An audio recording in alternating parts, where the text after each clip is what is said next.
Good morning. My name is Carol Rosen. In 1974, after being a sixth grade school teacher, I was introduced to the late Dr. Wernher von Braun in the U.S., the father of rocketry.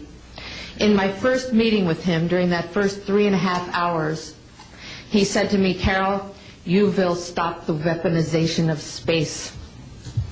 And I said, you know, teachers don't stop until June. He said, "No, you have to understand, this is February, and we have to prevent the weaponization of space because there is a lie being told to everyone that the weaponization of space is now first being based upon the evil empire, the Russians.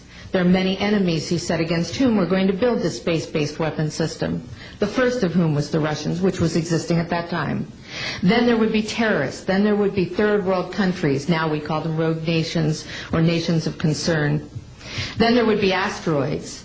And then he would repeat to me over and over, and the last card, the last card, the last card would be the extraterrestrial threat. Well, at the time, I kind of laughed when he said asteroids, and when he said extraterrestrials, I knew I wasn't going to deal with that subject. And now we hear on the news just today, this week, that they've slid in another enemy. Only this time we're going to protect our satellites. In other words, we have to have some reason to spend these trillions, to waste these dollars on a space-based weapon system, and they're all lies. This is a system, he told me, that would never protect anyone. Even back then, he talked about suitcase bombs. He talked about chemical, viral, bacterial, biological warfare, that these space-based weapons would never protect us against.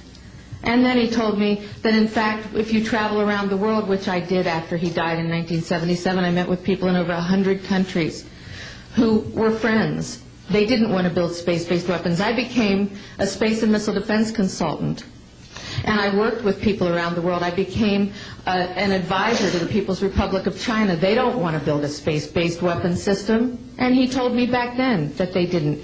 He said, "Go to Russia. They're considered to be the enemy." I got on a plane by myself. When I got to Russia, I had a list of people that I had read out of the newspaper. Chernenko was in office then. He was the only one I didn't get a chance to meet. They introduced me to everyone when I got there.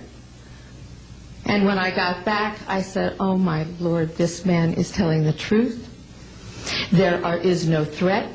And I've been waiting until this day for 27 years, and I'm expecting the spin to happen, because he also explained to me that as a military strategist, as a person who worked on the MX missile, which I did later, he said, "You will find that there is going to be a spin to find some enemy against whom we have to build space-based weapons." And now we should expect the spin, because he said part of the formula for the intelligence community is if they might have a weapon, then we have to consider that they do have these weapons. So now they do have these weapons, so now we have to build these weapon systems. And that's the formula, except that it's all based on a lie. And we have witnesses here today that have shown you that these extraterrestrial beings, that these craft that have come here are now not UFOs, they're identified flying objects, and we know that they have beings in them. And we have witnesses here who have told you that they can shut down our missile silos, they can stop a rocket going into space that's a test. We have witnesses here who have worked in the classified departments, who have the courage to come forward here to support what Wernher von Braun told me back in 1974 to 77. And I will testify before the Congress that when I founded the Institute for Security and Cooperation in Outer Space, which I shut down a few years ago because I didn't believe we had a chance with this huge, integrated around the world, complex weapon system, that we had any chance at all of transforming that war industry into a space industry that could provide benefits, like Dr. Greer has said, of global warming. We can end that situation of that problem. We can end the energy crisis. We can build now non-polluting technologies. Wernher von Braun used to tell me that we could have cars back then that drove around off the ground. He described this to me on beams so that we have no pollution on this planet.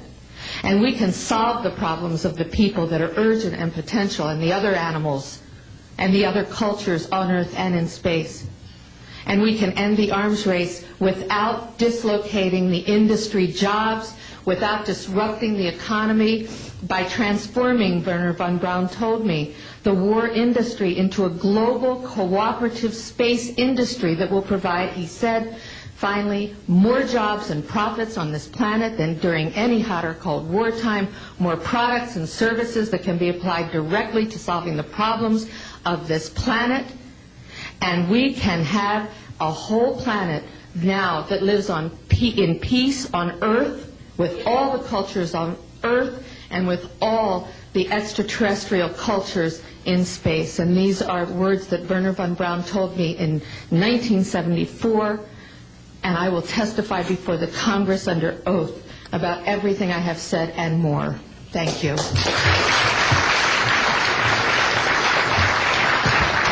Thank you very much.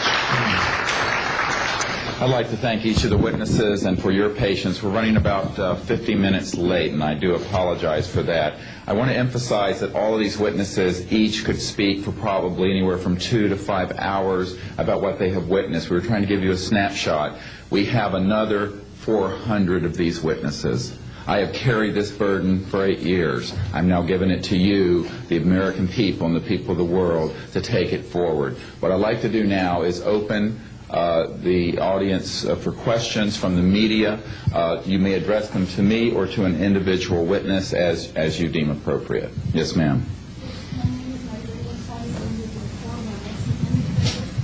Yes, Maribel Gonzalez with Reforma, Mexican newspaper. I have 3 questions. One is,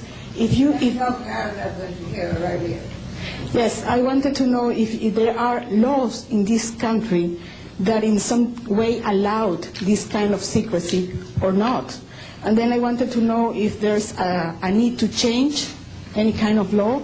And the next one I wanted to ask you, if you may, is who is profiting from this secrecy that maintains in secret the solution to the energy crisis? I mean... Well, let me get to those, okay, quickly, because we are short on time. First of all, I think initially there was an appropriate national security apparatus in place in the 40s during the Truman and also Eisenhower years. By the late Eisenhower years, we have a testimony from Brigadier General Stephen Lubkin, still a practicing attorney, that by the late Eisenhower years that he had lost control of these projects primarily because of the compartmentalization into the military-industrial complex. Operative word industrial.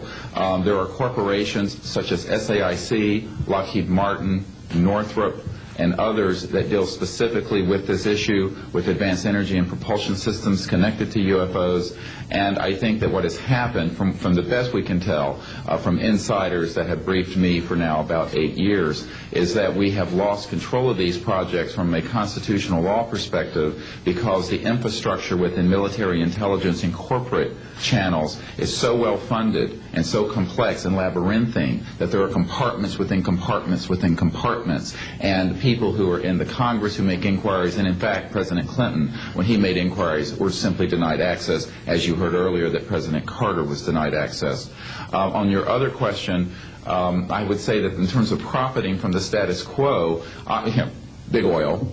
There are certain geopolitical and financial infrastructures that would not welcome a definitive replacement to the fossil fuels. I will tell you, and we can prove this with other scientists who are ready to come forward, that we already have a complete replacement for any fossil fuels or ionizing nuclear power plants. We don't need them. We haven't needed them. Probably have not needed them since the time I was born. Now, of course, this is a major issue. You're talking a multi-trillion-dollar global infrastructure change. And so this does hit the alarm bells at the National Security Council economics area. However, what is more serious to the national security? Keeping the status quo or letting ourselves go into a global ecosystem collapse and running out of fossil fuels and having massive rolling blackouts, not just in California, but globally. We have got to do something about this, and soon, and that's why we are advocating open hearings in the Congress. Other meetings